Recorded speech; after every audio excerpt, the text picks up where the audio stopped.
All right, good evening. My name is Daniel Young. Honestly, this is my second time to record this because I made a mistake in the first one. But my name is Daniel Young. I'm the owner and founder of Adaptive Perspective and the Adaptive Perspective social media platforms. And I am back to talk about closed-end funds and overall stock market strategy. Uh, if you watched the last video, or if you didn't watch the last video, we are working on creating a no withdrawal portfolio that would fund our retirement, meaning we want principal increase. Everybody wants principal increase, but we also want dividend payers that would fund our retirement. And we don't want to sell our portfolio. And no withdrawal doesn't mean that we're not going to cycle through funds. It doesn't mean that we're going to perpetually keep what we have, but it just means that at the end of say at the end of your full-time experience or whenever you can legally retire, it just means that we don't want to sell that portfolio regardless of how much we're selling off. So if you're a 4% rule person, you're selling off at least 4%, but I'll tell you that you're going to be selling at least 8%. Uh, so regardless of how much you're taking out, we don't want to sell off our funds. We want to retire off dividends. So let's see what else. This is an unedited video. You already get the full transparency. I was honest in that this is a second attempt. Um, and you've already heard some of my mistakes. So whatever else you hear in the background, it is a possibility as I film these in my house. I'm not a financial advisor. I am a strategist and a financial strategist, and I don't speak like the herd. I walk in very limited company, and sometimes I walk alone. So last week I had this long list of stuff to talk about because we haven't talked about that stuff in a while. And this week I've got some other points to hit, but at the same time, I don't have a list of things. I don't have a running list of notes. So the best place to start is with a snip I took off of one of Brett Owen's recent articles. So let me figure out how to share my screen. There we go. So I this is very important feedback. It's very important commentary as well, and it sets up. It really does explain the current strategy to a degree. It also offers a, I don't want to say yin and yang because there is still middle ground, but it offers one of the two strategies, I guess, that I've heard it. How do I say this? It offers a I don't even know how to say this. I'll hit the snip. So Owens is talking about the 10-year Treasury note and the 10-year rate and rates overall, and how Scott Bessent and Trump are going about this economy as compared to the last time Trump was in power. So he calls them Trump 1.0, and now this is Trump 2.0. So Scott Bessent is looking to bring down the long rate and make it cheaper to do business, which would also make it cheaper on consumers. So uh, you can read the whole thing. I mean, you can pause the screen and read the whole thing. Uh, Bessent has a three-part strategy that he's talked about, but it's really a four-part strategy. So it's tariffs that aren't inflationary. Currently, there's only one tariff that's new, but that's going to change. And they're reciprocal tariffs. So as other countries charge our companies to do business in their country, we're going to reciprocate whatever tariff they're charging. Those are coming. Drilling, drill baby drill. So if we increase the supply of oil and for that matter, natural gas, but if we increase the supply of oil, then everything gets cheaper. And that's the obvious oil and gasoline, but that also goes down to pacemakers and semiconductors. And we're in the midst of a technological revolution.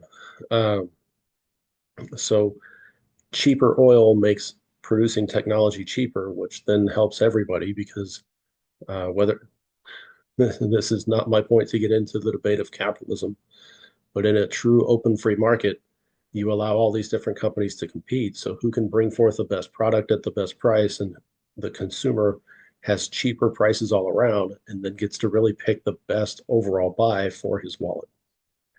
Deregulation is all about cutting costs. So if we cut the actual cost of things, the monetary cost of things through drilling, deregulation, cutting the red tape and the cost on businesses to do business, and that makes it cheaper for businesses to operate. And then you add in the oil factor, and it makes them cheaper. Makes it cheaper for them to produce. There you go. Live video. You get all my mistakes. And then the fourth unspoken thing of what almost every strategist, economist, stock market person I see, they want to talk about the labor market as it relates to Doge. But there's a huge part of the labor market that really two parts of the labor market that people are not talking about. So Doge is going to contribute to the labor market in the sense of there's 20 to 30 million government employees. And you'll say, well, there's no way that's possible. If you factor in the official and the unofficial, all those third party contractors, there's about 20 to 30 million government employees that make up almost a third of the voting population. If we significantly trim down government, that eliminates the taxpayer cost on funding government. You eliminate regulation, makes it cheaper for government and businesses to run because the government really is like a giant business. And then you have drilling, it makes it cheaper to do everything. And then tariffs, now the tariffs start funding the government and takes pressure off the consumer or the taxpayer from funding the government. All of that works to our advantage. Doge is focused on taking out waste and fraud and glut. And part of that will relate to people losing jobs. But it's going to relate to a lot of the third party subcontractor or contractor jobs that we just don't truly realize are there or appreciate how much is there. And they're starting to reveal that, and it's astounding what the government will spend money on. And it's not the government's money, it's our money. So if the government stops spending our money, and now we have a ton of extra of our money, then it becomes a different question to ask or a different problem to solve. What do you do with all the money? So as of yet, Doge has only hit, depending on the stats you read, maybe 175,000 jobs out of 20 to 30 million. That's not that much overall. The other part of the job spectrum is illegal immigration. Now you can, I'm not here to debate illegal immigration and its impacts on the workforce and all of that. We can have that debate a different day. But we have a ton of companies currently violating law and employing illegals, and they are under the table workers. You can pay them whatever. Whether you agree with that or not, you can pay them whatever. And the government is currently working on moving all of those people out of the country. That will play in part to the labor market as well. I said three, and I'm drawing a blank on the third at the moment. So you have the government side, you have the illegal side, and then honestly, you have the data itself. The labor numbers are always skewed. They're averaged, for one. And two, do you really believe the numbers are that exact? So everything that's factored in, like the holiday labor, part-time labor, we're taking key data points from different metrics across the country. But there's a part of me that questions how accurate the data is, one, and then two, we're including all the part-time seasonal work into the labor market itself and then averaging that. So if you look at, gosh, find a month without a holiday, or at least not a holiday that people hire for. Maybe, but even then, so you've got, it's like January, you're still coming off of New Year's, and you've got extra people stocking shelves. February is Valentine's Day. March is St. Patrick's Day and spring break. April is Easter generally. May is Mother's Day, Memorial Day. June is Father's Day. Um, let's see, spring in general is like sporting and grilling equipment. Um, let's see, July, you've got 4th of July. August, you've got back to school. September, you've got back to school and Labor Day. October is Halloween and Halloween candy, but that also starts in September as well. November is Thanksgiving. Then you have the end of the Halloween stack, and you've got employers hiring for the holiday season, which is a continuation off of Thanksgiving. So now you've got Christmas and New Year's and everything else in between. Like there's always seasonal work at different stores, and we see more of it at certain times of the year. All of those jobs are factored into the jobs report, which are then averaged for the rest of the year. It's not exactly an accurate number. So if you can predict, which is hard, but so we'll, for the sake of this, we'll say the labor market softens and that there's more people, there are more jobs because we're cutting all of these jobs, and there's more people to work, but at the same time, we have all these jobs. We have on the government end of things, we have a lack of jobs, but otherwise, we have an increasing number of jobs based on uh, illegal deportation, job creation in general. I don't I don't know if you can truly say that we're going to have a softer labor market, but we'll play the game. So we've got tariffs, drilling, deregulation, and maybe an up and down volatile labor market, maybe. But even so, even with that, the 10-year note as it is has gone down. So all of that's important because it relates to one of the strategies you have for the current market. Now, the market overall is volatile, pending the areas that you're interested in. If you're looking at the S&P 503 or S&P 505, whoever's in it or out of it right now, that's like that's like choppy seas. I mean, that's up and down, extremely volatile. Who knows what's going to happen tomorrow? You look at bonds, which are still pretty much holding steady of what they've been, not really higher, not really lower.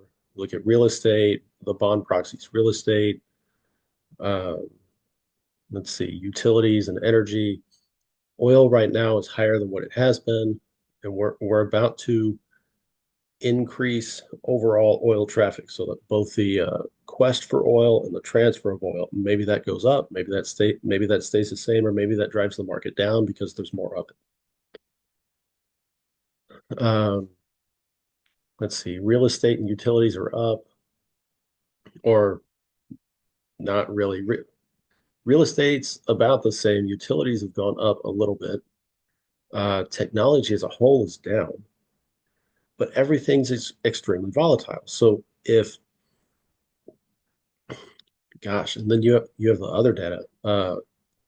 Inflation halved in Trump's first month in office. So you have inflation halving, which is great. Uh, Supposedly somebody's egg cost has dropped. Mine is not, but somewhere in the country, egg prices are coming down, which that's its own thing. Um, you have overall energy production tipping, and at least in some parts of the country, gas prices lower than what it was a month ago. All of that,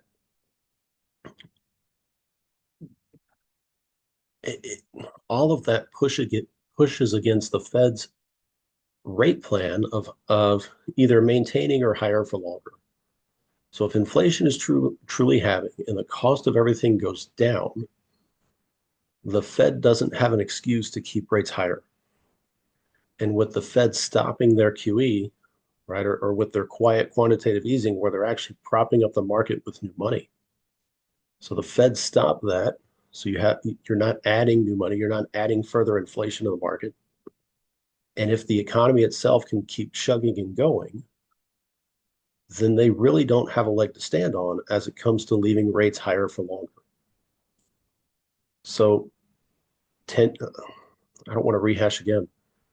So if the economy really is doing that well, lower the Fed will have to lower rates. So with the Fed lowering rates, bond prices will go up and the bond utility prices will go up.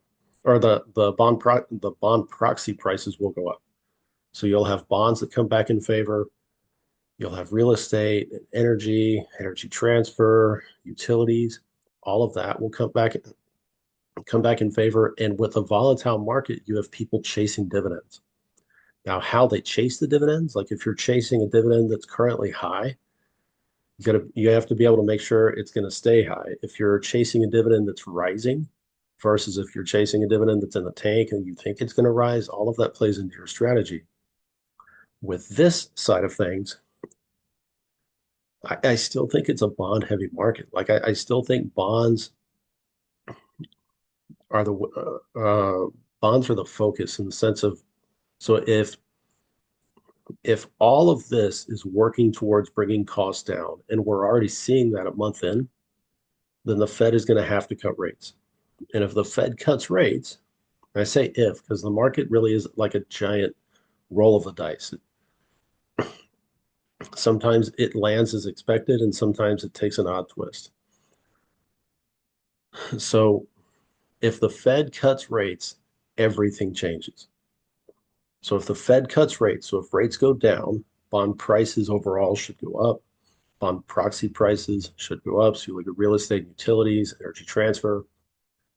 If oil production takes off, which it should, the cost of technology should go down, uh, and not just the open market competition like DeepSeek uh, saying they can produce AI better, and then you have Alibaba saying they can produce it better than that. I think we're going to see more of that. So it's tempting to buy the dip, and we bought last week, and I finally figured out why, or at least I finally figured out a justifiable reason to buy how we did. But before I get to that, I got to explain the other, uh, excuse me, the other major strategies. So the biggest strategy I can see is buying bonds and bond proxies. The counter or a counter to that is that if you look at the market and you can anticipate the volatility, which we all know it's going to be volatile, and you can project that technology will slowly decline, or at least the cost of technology product, Microsoft, Amazon, Apple, pick your technology source, semiconductors, all that stuff. If you think the overall price is going to go down, not because the tariffs are inflationary, but because businesses are going to have to figure out a different way to compete or a better way to compete. Uh, and we have a not an inflationary market, but we have a just a different trade war is not the best way to put it. I mean, it's reciprocal tariffs. I have a hard time classifying that as a trade war, but I think a lot of people will. So if the S&P 503, S&P 505 really does become that volatile, it makes it like it's a place I don't want to be. And I get the strategy. You want to invest whether the S&P as a whole or specifically technology. You want to buy the dips, which last week it dipped. Our one technology fund dipped almost 13% at one point. It made it really tempting. But it also isn't the bottom of the market. And you're not going to time the market. I mean, you can buy the dips, right? Knowing that it's going to dip and then rally back. So you can buy the dip, but the long-term prognosis on the overall technology market, long-term prognosis on the overall S&P market is that it is going to dip and it is going to be volatile, but at the same time, this isn't the bottom of the market and it's not a bear market. So I have a very hard time buying into a sinking ship. And I get the principle. It's very much dollar cost averaging, but the but you don't know the bottom of the market. And nobody knows the bottom of the market. but you don't know the bottom of the market. So you can buy this dip and at whatever number. Like you want to put, I don't know your money. Like you could put, and I'm just going to throw out numbers. So put that way. You could put 5 grand into the dip and know at some point it's going to rebound, right? And the next month, maybe it dips again, or 2 months later, it dips lower. You put 5 more grand in. And now you're averaging, like you bought in at 10 and now it's 8. So now your dollar cost average price is 9, right? And then maybe it finally bottoms out at 4, maybe. And you put 10 grand in and you've dollar cost averaged all the way down and you have an overall price, right? But your price is down here and now you're hoping it's the bottom of the market and then you're hoping for it to rise back. But as soon as you gain 10%, it's not like you're gaining automatically back to where you were. You're gaining that in steps. And it I get the long-term game plan and I get the strategy. It's just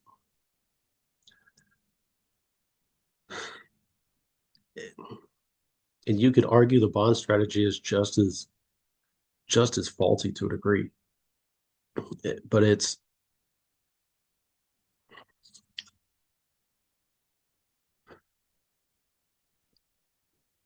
there's a lot I want to say. I'm just trying to marshal my thoughts. When the market is surging and new money is pushing that fear and greed index, they generally invest late. You have new money flooding the market, so we go from greed to extreme greed, and people are buying into equity and buying in for uh, the overall increase of principal. But the dividends, I mean, the S&P dividends are like 1.2 on average, 1.2% on average. Um, so you're hoping for that gain in principal, and it's kind of like, oh, they're paying us a dividend. That's great. But in this type of market, that strategy doesn't work. So that herd and that group of people is now pushing into dividends. That plays great for us in closed-end funds because you're able to buy a fund for cheaper. And then you get a really sick dividend. I mean, like a 9% dividend, which is leaps and bounds above that 1.2 standard in the S&P. So that's really great for us. It also makes closed-end funds more attractive. And when the typical S&P crowd looks into the closed-end fund market space and they go, "Oh my gosh, 8% dividends, that's amazing." And it is, but they don't know that. I mean, one, you can get dividends that are better than that, and two, not all dividends are amazing in the sense that I mean there are a lot more duds in companies than there are shining diamonds. Um, and the same can be true in any market. So they're looking for the easy pick. So the flood of people into the closed-end fund space helps us because they buy up shares and it drives up prices, but they don't always know what to pick or why because they're doing what their handlers, they're doing what the people on TV tell them to do. So when it came down to strategy, I mean, I guess you could also sit and wait. Um, but 4% interest on your money is not helping you. When inflate, and even if the Fed came out and said, "Look, inflation is at 0," there's no way I believe the Fed. Inflation's always higher than what they say it is. So if regardless of what the Fed says, like if they came out and said, "Hey, the inflation rate is 2%, we've done our job," I would say it's probably more like 4%. So if you're gaining 4% on your money and inflation is at 4%, you're really at break even after a year or two, right? Because your money hasn't gained anything of value. And if your dividend rate is 1.2, you're really losing money every year. So if we set aside the strategy of wait, we'll just take the interest payments. Uh, there's the strategy of uh, index funds or ETF funds. That's not my uh, wheelhouse. but it is a strategy. So, but if we set that aside and then we look at just closed-end fund market space and we weigh the two best options of it, either A, dollar cost averaging the technology dips, or B, playing the bond game. I think the bond game's a better strategy because in this instance, or at least in this ongoing instance, it's more predictable. Technology, we don't know the bottom of the market, and it will dip. And there are some tempting funds. Like it's very tempting to buy ADX, which is just heavy on blue chips, and MBXG, which is heavy on technology, and not just outright 5G tech, but in companies that would do the best by using 5G tech. That's very tempting. But it seems like we're in the dip of what would appear to be ongoing dips, and it's hard to. I mean, gosh, ADX is like 19 a share. NBXG is currently almost 12.50 a share. The advice would be like if you can imagine somebody telling this to you or me telling it to you, be like buy NBXG at 12.50, but know in 2 months it's probably going to drop 10%. Oh, and then 2 months later, it's probably going to drop 10% more from there. And that just doesn't seem like great advice.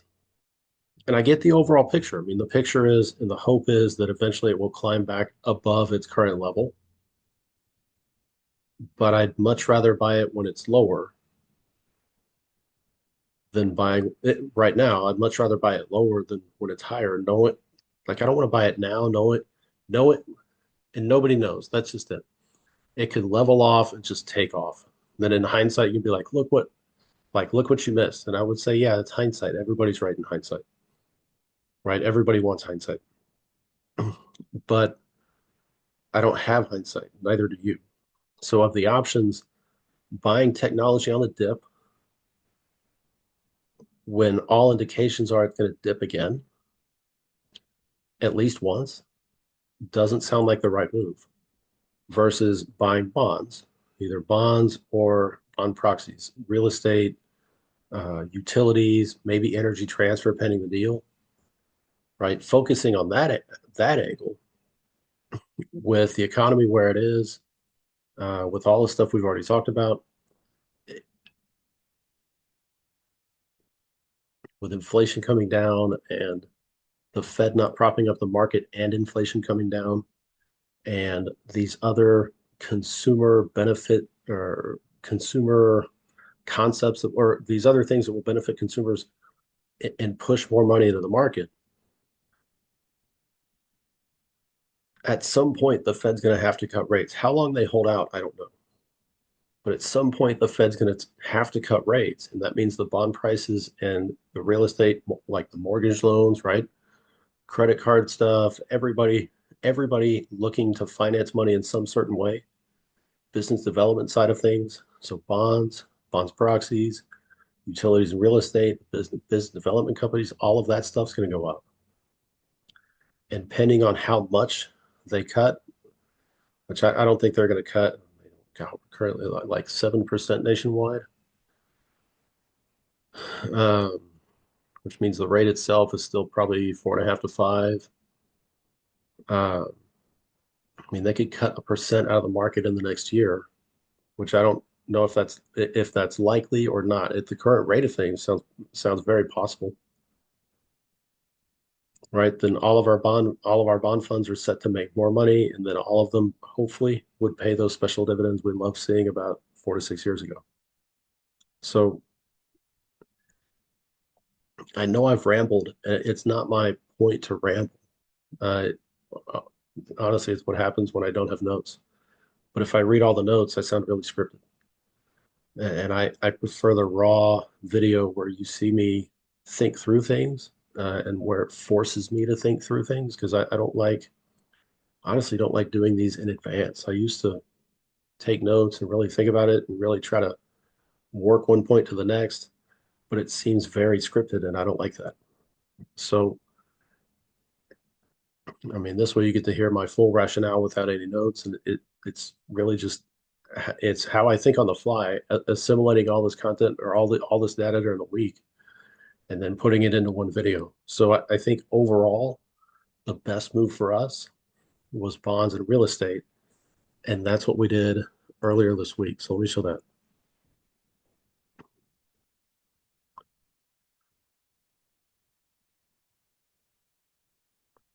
Then I highlighted them just so I could show. So this is what we bought. We bought FCO, which is it is bonds, but it also has a huge business development company side of things. I think that's going to be extremely important in the coming economy, really in the current economy, but the coming economy. And then we also bought another SNP or another section of HFRO, which I still see light at the end of their tunnel. The more square footage they get online, the better for them, better for me, but the better for them and an economy with a lower interest rate, right, or lower home lender rate for them is really great for them. So we picked up 100 shares of both. And what I added to the portfolio, just because I've had people ask me this. So the totals are below. So like total shares, which really aren't important, but I like tracking.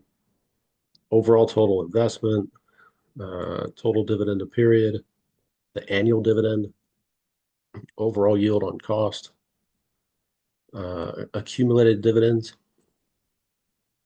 overall ROI, see current value, should be, there we go. Should be just the general ROI per company, and then the total ROI. And then same thing for the Roth, shares, investment per period, annual, current yield. Let's see, dividends so far. The Roth has only been in existence a year. So the individual fund we started 3 years ago, 4 years ago, almost 4 years ago. The Roth has been around a year. And just so you know, so like if you don't have a Roth at all and you started a Roth this year, you could put in the entire contribution from 2023 up until tax day. So you could put in your entire amount from, so this is 2025. So last year, your max was 7 grand. So you could put in 7 grand for 2024. And then Webull let me do it within an hour, really 30 minutes of transactions, but it would probably behoove you to wait a day. Um, so you put in 7 grand for 2024 and then put in 7 grand the next day for 2025, and you'd be maxed out for 2024 and maxed out for 2025. Done. And then you'd have 14 grand to invest. So last year we put in, let's see, we put in 6,500 for 2023 and then started the other stuff in June. And then over the course of the year, we put in 7 grand. And then this year we've uh, started off at least, but the goal is to max out the contribution for the year. So yeah, so this one's been around a year, and these are our numbers for a year. The Fidelity account started 2 months ago. We're pretty much break even. Um, this number is lower because these are like the tax equivalent yield hasn't been factored in yet. So the seven is the S&P 500 crowd is like, oh my gosh, 7.5% dividends. And they'll be shocked by what I say when I say this 7.7 dividend brings down the overall average for the portfolio because this is the rest of it. Um, yeah, and maybe the calculator will display, maybe not. So if you're used to 1.2, 13.45 divided by 1.2, we're getting almost 11 times the dividend you can get on average in the S&P, which is crazy. But the overall return, I mean, we've got like a month of dividends. The market has fluctuated, but we're still pretty much break even after 2 months, and I'll take that. Um, so of where we are for the week. So I mean, y'all know the deal. So I take the giant list. I, Everything in color I track. I update the list monthly, which I did not do yesterday or the day before, but everything that's either green, purple, blue, or blue gets updated weekly. And then I check our targets based on existing discount. So I track the historic discount and the 5 year or the 3 year, depending on how old it is, related to the existing discount. And then I rank them by asterisk, meaning three would be like an alert based on discount, best deal. Two would be a dollar cost average based on what we already own. And these four made the list, but I'll get into that. Excuse me. And then I section that out, and then I move it onto a spreadsheet, and then we sort it based on the current strategy of things. So we have all these options of where we could invest, and at that rate, everybody's a player. But if we can trim down the list into where we should invest with the current strategy in the current market, then we get the best deal in the current market moving forward as we play the long game. So, as my family operates in the background, uh, so ADX is a great company, but it's a monthly payer. It just paid a dividend. It won't pay a dividend again until May. Um, it's an interesting company in the sense that it used to pay nickel dividends per share until the end of the year, where it paid us almost a special dividend. Like it would pay this 196 dividend. So it would pay you the normal nickel per share, and then it would tack on a special dividend. And then it used to be a hidden yield in the sense of, I don't want that. There we go. In the sense of that last yield payment was hidden, and you only really knew about it if you own the company, or you just happened to track it at the right time. But then last year that changed. They paid this dividend, or where are we? They paid that dividend, the 44, then they paid the end of year. Then they paid the 47 recently. The 5 cents is still remaining for May, and I don't know if that'll change or not. So what the what the info on CF Connect has is the 47. So they're taking 47 times 4 and then dividing it by the share price. Well, it's actually like an 8% dividend yield, which is still amazing compared to the S&P. But it doesn't factor in the other three dividend payments or the three most recent dividend payments. So I don't know if they'll keep the 5 cents or not. Maybe they'll change it, maybe not. But even if they don't change it on the year, 50% is still pretty good. And it is stacked. I mean, it is a blue chip powerhouse. And Adams has done exceptionally well. Like regardless of the economy and interest rates, Adams has done exceptionally well. My problem is it's a quarterly payer. And I like consistent monthly income. But the flip of that is if I'm willing to subscribe to their quarterly service, it's a fund that grows regardless of the economy. And it's a fund that pays regardless of the economy. So it's tempting. But since they won't pay another dividend until May, it's not that tempting right now. Now, if it dipped, I mean, if it dipped to, so you could pull up the Adams chart again. If it dipped, if the S&P dips and all the blue chip and tech stocks dip, and it like we saw the 10% dip, if it dips again and again and again, and it gets to like 15 or 14 a share, or maybe even 12 a share, then even if that happened at the end of this month or April, I mean, I want to say they go ex dividend mid-May, then they pay in at the end of May. So even if that happened in end of March, beginning of April, if the share price really dipped that much, then it would change my perspective. But right now, it's not that tempting. Everything else is now a monthly payer. So now we rank by yield. And the goal is 9% or above, unless there's a good reason to consider something else. And that's where these three are. For us, they're dollar cost average moves in the sense that that portfolio all overall is pretty break even. Like our overall buy-in price is pretty close to, oop, let's see, 1226 is down. That's down. Yeah, they're all slightly cheaper than where we bought them. So they're a great dollar cost average. But that being said, we're not buying tomorrow. I mean, there's still another. We've bought at the end of we've bought the last week of the month for the last 2 months. So I don't plan on buying this week unless the market just really takes a significant downturn. But I don't. I want to say I don't see that happening. I mean, we had the downturn and now we have the slight rebound. Generally, it rebounds a little before it drops again. So we'll see. So it's a dollar cost average move, but it's which is fine. It's a great dollar cost average move for us, but as it comes to the discount, it doesn't meet the normal metric. So let's see. We'll take those off. Um, Utility funds.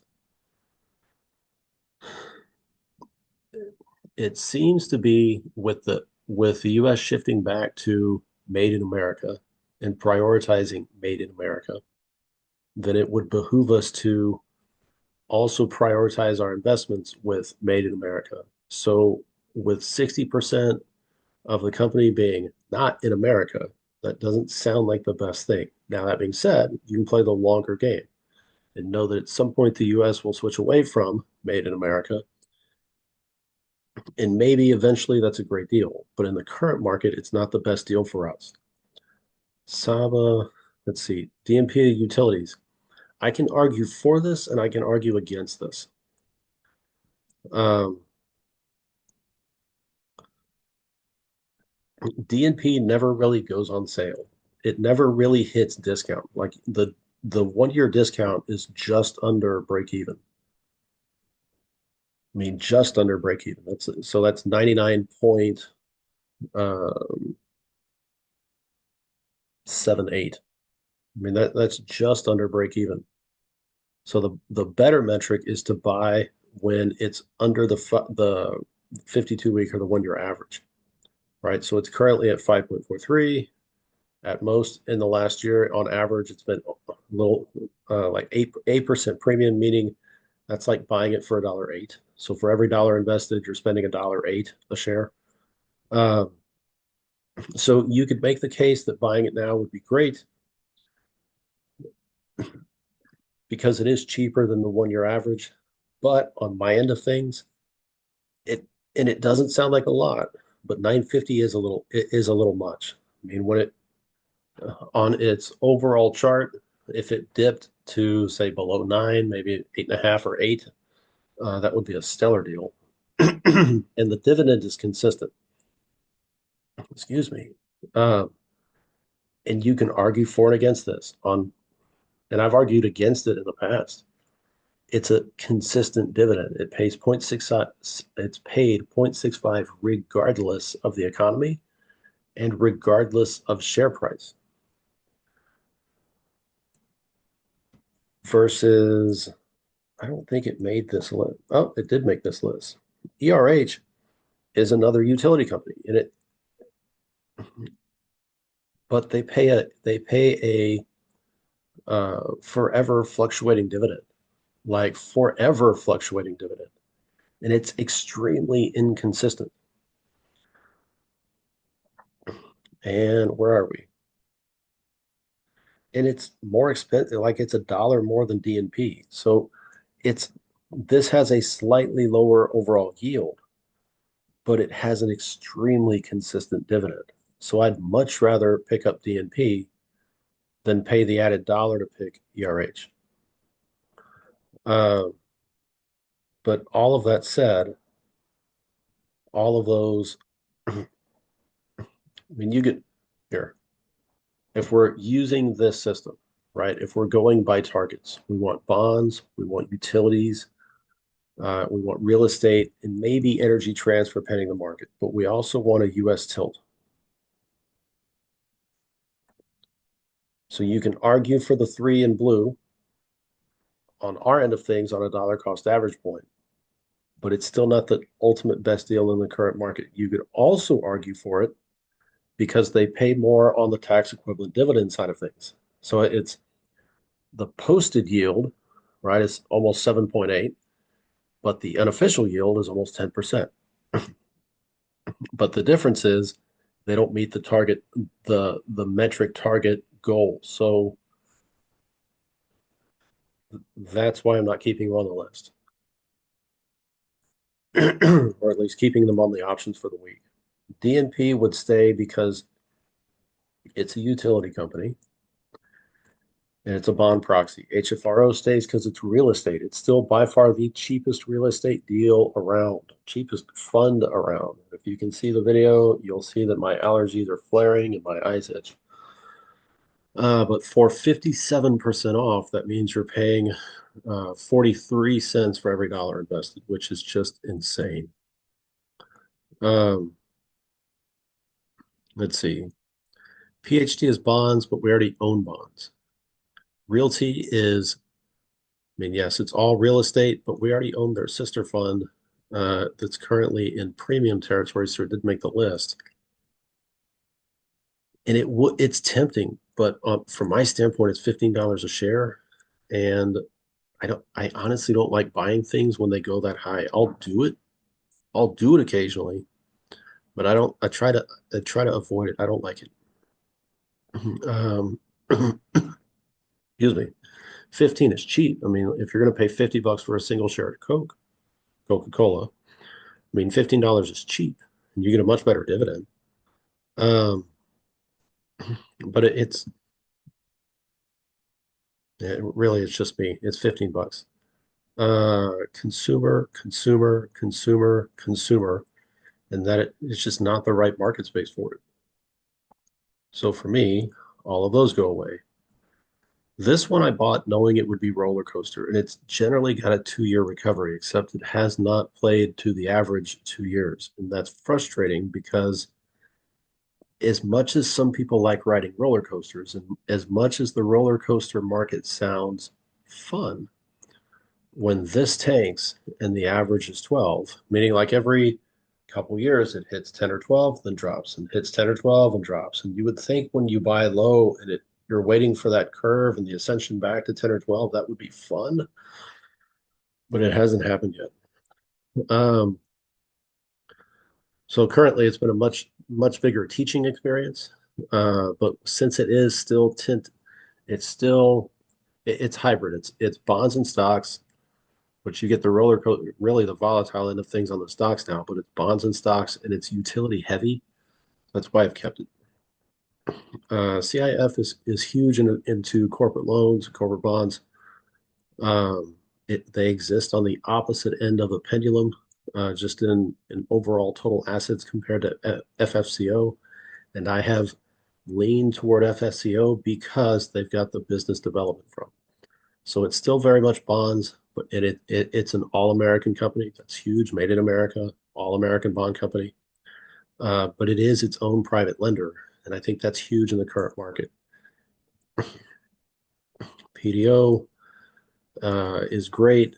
It's one of the three exceptions, or I call it an exception to the triple asterisk rule. Uh, you want to buy it really just because it never goes in discount territory. You want to buy it when it's below or near the current 52-week average, and it's close to the 52-week average.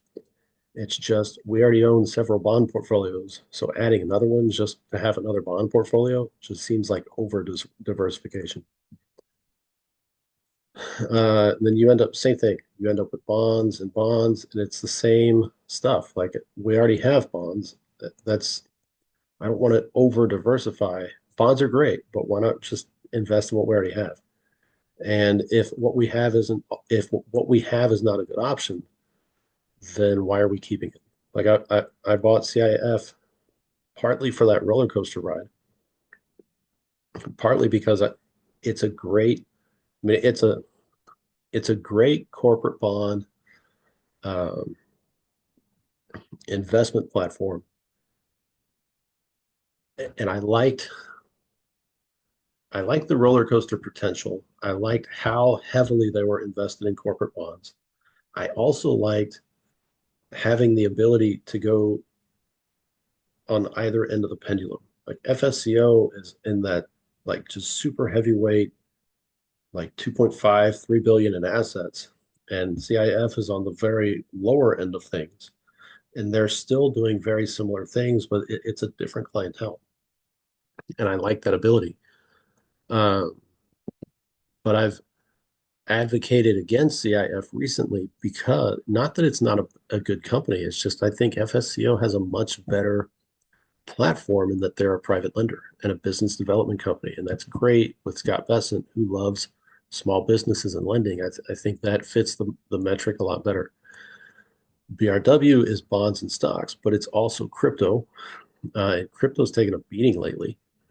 But BRW is bonds and stocks and crypto and closed-end funds, and they're a closed-end fund advocate. And they also invest in precious metals. And what started out as a bond and really like it was its own closed-end fund portfolio has really changed into something else that works well in any market. Plus, they're invested in stuff that I mean, they're already invested in closed-end funds. Like TIF is interesting to me, just you can't really sell me on it for reasons I've explained. But BRW owns TIF. BRW owns BlackRock. I'm not a BlackRock guy. You can champion BlackRock all day and their dividends and any number of things, but I really don't want to directly invest in BlackRock. But since BRW does it, secondhand, they bought enough shares to become a major player, and now they're advocating for shareholders, where they're forcing BlackRock to change their policies to now benefit shareholders. I like that. So I'd much rather join BRW and have all of that access than directly invest in BlackRock. There's no way that I can change BlackRock on my own, but I can buy into BRW and help them change BlackRock. That now benefits everybody else and maybe helps change the company in general. And then Hicks, I mean, really, it's the same thing as what we bonds, senior loans, all that other stuff. It's the same thing, just different or more of what we already have. So that leaves us with this list. But how I would trim down this list even further is I get it. I mean, the goal is three, four, five, whatever, eight.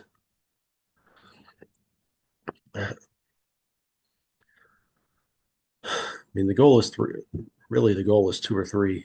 But if I could trim it down further, Virtus is a hold for us, but I have no plans to buy more of it. D&P, I can argue for and against, but at 950, it's just not tempting. If it were nine or even like sub nine, and the discount was still low, like if the discount is 3% and the price is below $9, then that's pretty tempting. So that leaves us of what we already own inside the Roth, and we're not buying. So current for the current market, I would pick FCO over CIF, and I have in past buys. MBXG is our technology fund, and the potential for volatility and the current volatility just doesn't make me want any part of that. So that leaves me with bonds, a hybrid company, which is shifting more towards just an outright portfolio in a can. And I sold GLO because it changed into a portfolio in a can that was not invested where I thought they should be invested in for the current market. And GLO went so far as to be like a percent or two in here, or a percent or two in there, and then 5% there. Like they really spread the money out, and that's just not my style of things. And I'm hoping this company doesn't turn into that. Um, Currently, it's a good average of everything. It's bonds and energy and utility. Yes, some consumer. Yes, some tech. But the front load of that I mean, I like how that plays out. Um, but if, I mean, we just bought 100 shares of each of these. If I was buying tomorrow, what would I buy?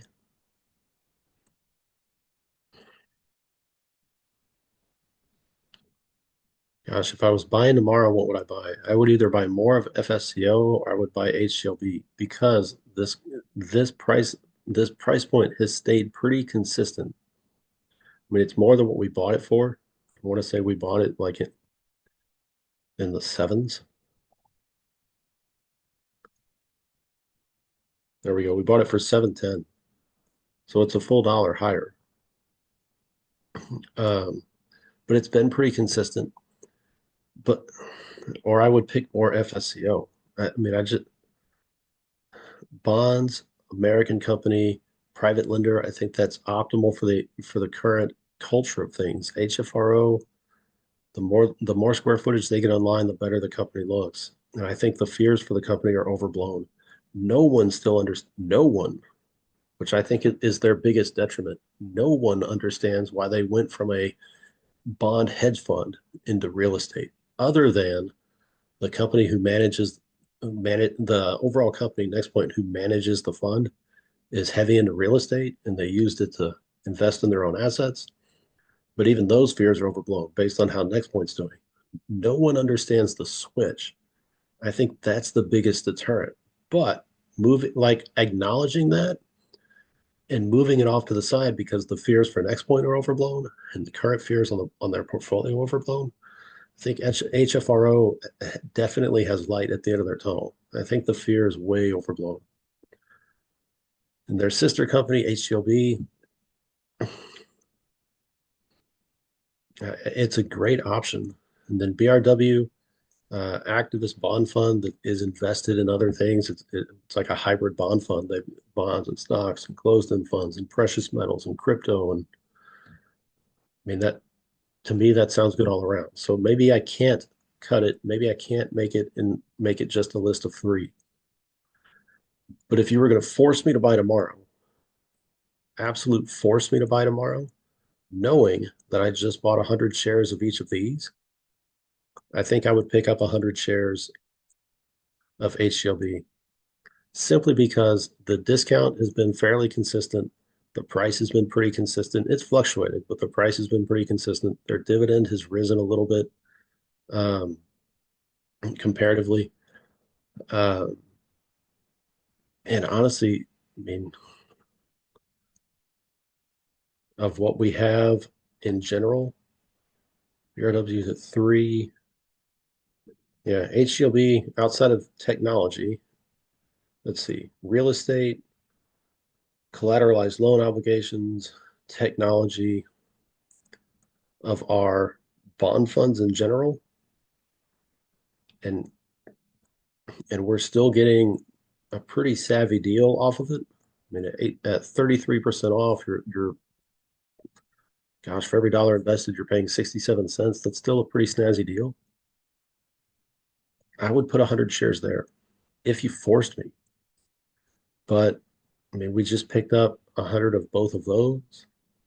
We've already, yeah, 100 shares in HLB would even out 300 shares apiece for BRW and HLB. But outside of that, those are the top four for the week. And outside of forcing me to pick something, I mean, straight up, we're not buying tomorrow. So that's really all I got. So if you like the content, consider subscribing to my channel. Um, hopefully, you find more benefit than me whiffling and waffling and rambling through things. Um, hit the like button by all means, please, because it does help push out my videos. And then if you want to find me day to day, the best way to do that now is either to comment on these videos or to head over to Facebook and find my group there called Navigate Your Finances. And we can talk about anything you want to talk about. Biggest thing for the current market is patience. You've got to ditch the fear of missing out, and you have to be able to justify what you're doing. And if you cannot find a way to rationally talk your way through it and justify your pick, whether that's technology or real estate or utility or bond or anything else for that matter. If you cannot rationally talk your way through why you did it or why you want to do it, it's probably not a good idea. If you feel like you're rushing it, if you just get the sense that it doesn't sit well, like maybe I should look into something else, then you should look into something else. And it's kind of it, it's part of, and I don't want to sound all wishy-washy and all of mystical, but it's part of your brain going, hey, pay attention, something doesn't make sense, and you should consider something else. If you and I mean this seriously, if you cannot logically, rationally talk through why you did something or why you want to buy something, like of us buying bonds and real estate instead of technology. If you can't do that, then it's probably not a good idea. So, whatever you have for the week, I hope it goes well. Whatever you're up to in the market, I hope it goes well. And whatever strategy you're developing or currently implementing, I do. I hope that goes well. And if you don't have a strategy, then now's a great time to figure that out. So, if you need help, post a comment here or find me on Facebook. And in the meantime, I hope you have a really great week. And I will see y'all on another video. Bye bye.